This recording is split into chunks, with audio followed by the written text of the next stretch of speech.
Nous avons tous suivi avec un grand intérêt le dernier discours de Sa Majesté le Roi, que Dieu l'assiste, sur la nouvelle vision du royaume sur la façade atlantique.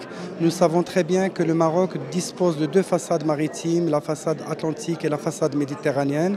Et aussi, le Maroc est enraciné dans ses origines africaines. Je pense que cette initiative coïncide parfaitement avec la volonté de Sa Majesté le Roi de faire du Maroc un hub régional qui rassemble les pays africains en incluant le Sahel, la Méditerranée et d'autres régions du monde, avec une nouvelle ouverture sur la nouvelle façade atlantique.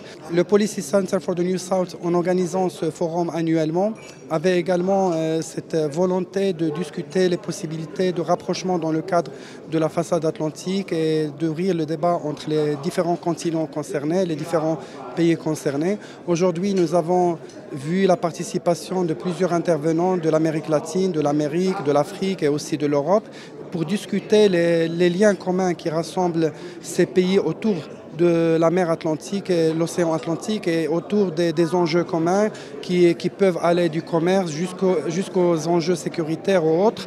Je pense qu'au niveau de l'Union pour la Méditerranée, nous avons déjà eu cette expérience pour rassembler l'Europe avec les pays du sud de la Méditerranée.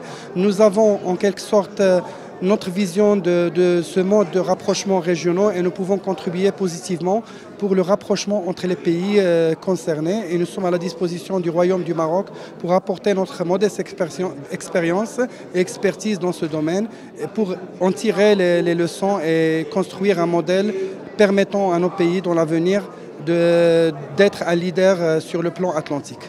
Je pense qu'il n'y a aucune concurrence dans le cadre des organisations régionales.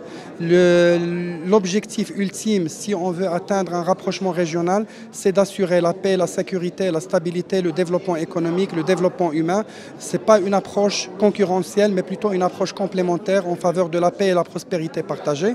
Je pense que le Maroc, en disposant de ces atouts stratégiques englobant les pays subsahariens, englobant l'Union européenne, englobant les pays de l'Atlantique, peut jouer un rôle central conformément à la vision de Sa Majesté le Roi.